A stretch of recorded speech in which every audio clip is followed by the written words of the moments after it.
Dia 26 de janeiro. São Policarpo. 155 ou 156. São Policarpo converteu-se ao cristianismo no ano de 80 e teve a grande dita de ter sido discípulo do grande apóstolo São João Evangelista, de quem recebeu o Espírito e a doutrina de Jesus Cristo.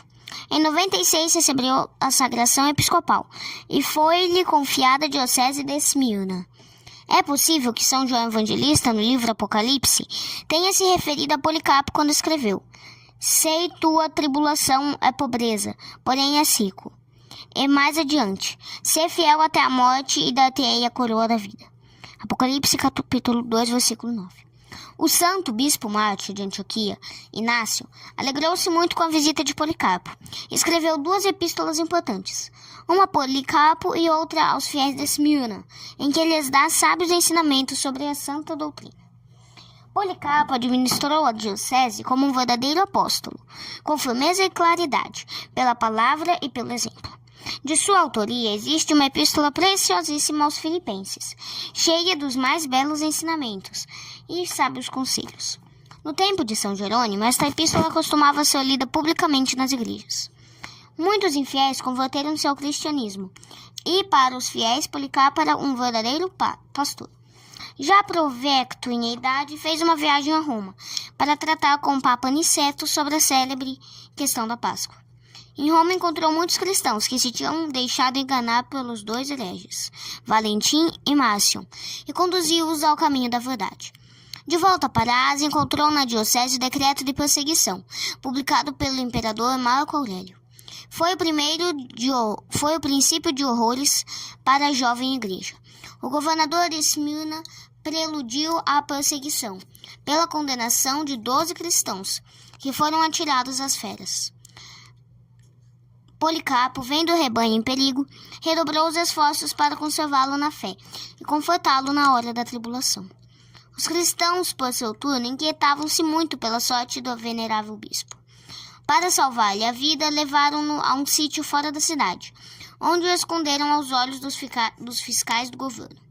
3 dias antes de sua prisão, teve a revelação do martírio que esperava. Em sonhos viu o travesseiro rodeado de fogo e disse aos amigos: "Meus irmãos, sei que serei condenado à morte pelo fogo. Deus seja bendito, porque se digna de dar-me a coroa do martírio." 3 dias depois se cumpriu o que tinha falado. A polícia do governador descobriu-lhe o esconderijo, e Policarpo, embora lhe fosse fácil efetuar a fuga, entregou-se à autoridade. No caminho para a cidade se encontrou com Herodes, juiz de paz, e com Nicetas, pai do mesmo. Estes homens, sem dúvida bem intencionados, insistiram com ele para que conservasse a vida e obedecesse à lei do imperador. Depois de muito discutir, o bispo disse: "Não farei o que me aconselhais. Nem espada, nem fogo ou qualquer outra tortura me fará renunciar a Cristo." Apresentado ao governador, este lhe perguntou se era Policarpo, e ordenou que abjurasse a religião e se injuriasse a Cristo. Policarpo respondeu: "Sim, sou Policarpo. 86 anos são que completo no serviço de Jesus Cristo, e ele nunca me fez mal algum. Como poderia injuriá-lo?" O governador, porém, continuou a insistir com muito empenho e disse: "Tenho as feras à minha disposição. Se não obedeceres, serás atirado a elas." Policarpo: "Deixa-as vir. Persisto no meu intento e não mudarei." O governador: "Se não tem medo das feras, temos ainda o fogo. Este te porá manso." Policarpo: "Ameaças com um fogo que arde por algum tempo, para depois se apagar, e nada sabes daquele fogo eterno que é preparado para os ímpios. Não percas tempo. Manda vir as feras ou faz o que quiseres. Sou cristão e não abandonarei a Cristo." Em dizer isto, o rosto resplandecia-lhe de satisfação, tanto que todos se admiraram, sem poder compreender como um homem tão avançado em idade pudesse apresentar tamanho heroísmo. O governador mandou apregoar em alta voz: "Policarpo é cristão, como ele mesmo confessou." Os judeus e pagãos presentes unanimemente exigiram sentença de morte e pediram que fosse queimado vivo. Em poucos minutos foi preparada a fogueira. Alguns queriam que o santo fosse amarrado num pau, para impossibilitar a fuga. Policarpo, porém, tranquilizou-os, dizendo: "Aquele que me dá a graça de sofrer a pena do fogo há de dar-me força para que fique imóvel no meio das labaredas." Ataram-lhe então as mãos nas costas e puseram fogo. Antes que o fogo chegasse a queimar-lhe o corpo venerável, o ancião elevou os olhos ao céu e disse: Deus Todo-Poderoso, Pai de Jesus Cristo, vosso amado Filho unigênito, por quem recebemos a graça de conhecer-vos, Deus dos anjos e das potestades celestiais, Deus de todas as criaturas e de todo o povo dos justos que vivem em vossa presença. Graças vos dou porque me conservastes a vida até esta hora, para ser associado aos vossos mártires, e participar do cálice de amargura do vosso ungido, e na virtude do Espírito Santo ser ressuscitado para a vida eterna.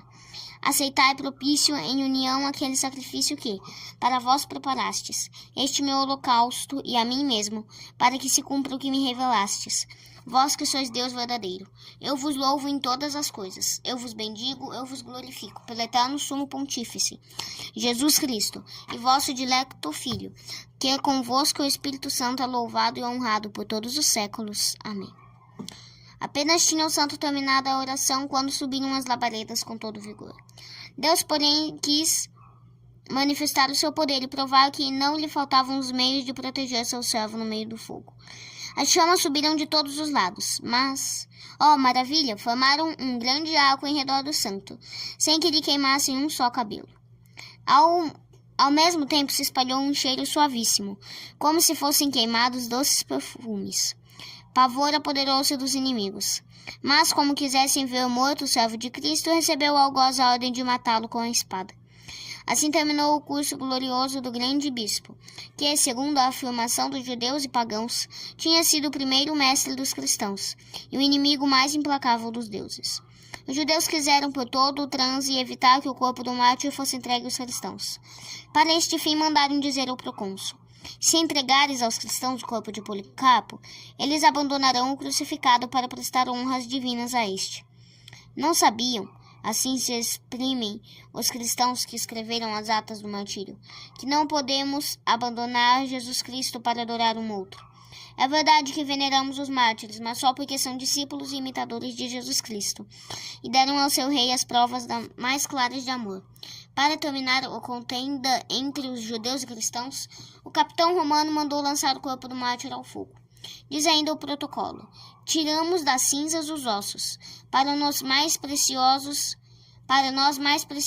que ouro e pedrarias, e depositamo-los num lugar conveniente, onde esperamos poder, com a graça de Deus, reuni-los para festejar o dia do seu aniversário, isto é, o dia do seu martírio, que foi o dia 26 de janeiro de 155 ou 156. O túmulo de São Policarpo acha-se numa capela em Esmirna. Reflexões. Durante 86 anos servi a Cristo, e nenhum mal ele me fez. Como então poderia negá-lo e agora ultrajá-lo? A palavra de São Policarpo deve ser também teu lema. Nunca Deus te fez mal algum. Pelo contrário, é teu maior benfeitor. Podes, com São Policarpo, também afirmar que a gratidão te obriga a santificar-lhe o nome e fugir do pecado. O que é uma ultraje a Deus? Policarpo conheceu ainda os apóstolos e deles aprendeu a doutrina de Cristo, e no espírito apostólico pastoreou seu rebanho. A vida do nobre prelado nos é prova de que, já naquele tempo, as relíquias dos santos eram muito honradas, e os cristãos lhes tinham muita devoção. Esta devoção era tão extraordinária que chamou a atenção dos próprios judeus, que chegaram a recear que os cristãos, pela veneração que demonstram a Policarpo, o pudessem pôr no lugar de Cristo. Grandes honras os cristãos deram às relíquias de Santo Inácio de Antioquia, que deixara a vida entre os dentes dos leões. Muito honrados foram os restos mortais de Santa Sinforosa e seus filhos, dos santos Justino, Fotino, Epipódio, Alexandre e Sinforiano, que sofreram o martírio no segundo século. A doutrina da veneração das santas relíquias é tão antiga como a própria Igreja. Uma doutrina contrária a este culto foi como heresia anatemasiada no século IV.